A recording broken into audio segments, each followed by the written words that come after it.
क्या होता है राइट टू इक्वालिटी? क्या right to equality Indian citizen को मिला है? क्या फॉरेन को भी राइट टू इक्वालिटी दिया है? क्या है राइट टू इक्वालिटी आर्टिकल 14 से 18 के बीच में और कैसे ये एस्टेब्लिश करता है substantive democracy? The right to equality form foundational constitution of Indian governance. Equality ही इंडिया गवर्नेंस का एक तरीके से पार्ट होना चाहिए, जो आर्टिकल 14 से 18 हमें बताता है किस तरीके से हम हिरारिकल सोशल स्ट्रक्चर को खत्म करें और इक्वल प्रोटेक्शन दें, इक्वल अपॉर्चुनिटी दे सबको। Article 14 guarantee equality before law. Article 14 हमें कहता है कि सारा भारत के हर नागरिक को इक्वालिटी बिफोर लॉ हो, इक्वल प्रोटेक्शन लॉ हो, रिफ्लेक्टिंग बहुत ब्रिटिश अमेरिकन इन्फ्लुएंस। ये कानून ब्रिटिश के साथ है, अमेरिकन से भी इन्फ्लुएंस है। While equality before law is negative concept, जो इक्वलिटी बिफोर लॉ है एक नेगेटिव कंसेप्ट है जो स्टेट के लिए, कि स्टेट आपको इक्वल ट्रीटमेंट करेगा, इक्वल प्रोटेक्शन करेगा, परमिट देगा, रीजनेबल क्लासिफिकेशन करेगा टू अचीव। ये स्टेट कभी कभी रीजनेबल क्लासिफिकेशन करेगा कब? जब लगेगा कि कुछ सेक्शन सोशली डिसएडवांस है, इकोनॉमिक डिसएडवांस है। और क्यों करेगा? क्योंकि स्टेट को अचीव करना है सब्सटेंटिव जस्टिस।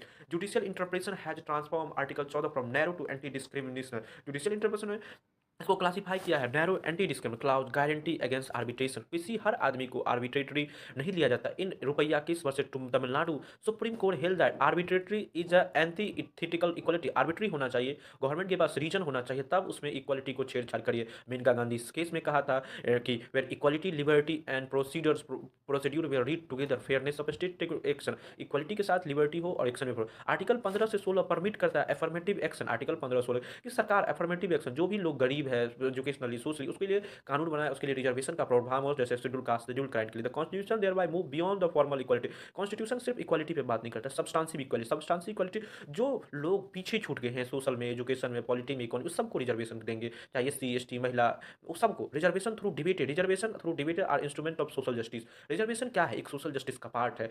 जो लोग हिस्टोरिकली डिसएडवांटेज है उसको कम से कम अब नई सरकार जस्टिस दे। आर्टिकल 17 एबोलिश करता है अनजस्टिबिलिटी को, जो रिकॉग्नाइज करता है कि कास्ट बेस्ड एक्सक्लूशन किस तरीके से खत्म कर रहा है। आर्टिकल 18 टाइटल्स होगी, कोई आदमी राय बहादुर पॉलिटिशियन नहीं लगा सकता। Over the time equality judicial has expanded. समय के साथ इक्वालिटी अब एक्सपेंड किया गया है। एलजीबीटीक्यू राइट दिया गया है, जो अगेंस्ट था arbitrary state administrative transformation of equally from principle of dynamic and social change. किस तरीके से social change. Therefore right to equality not a merely a legal guarantee. Right to equality एक legal guarantee नहीं है, पर एक transformative tool है जो कहता है रिकंस्ट्रक्ट कीजिए सोसाइटी को ऑन इगलिटरियल लाइन। जो समाज के सबसे आगे है और समाज के जो सबसे पीछे है उसको थोड़ा सा एडवांटेज देके आगे लाइए।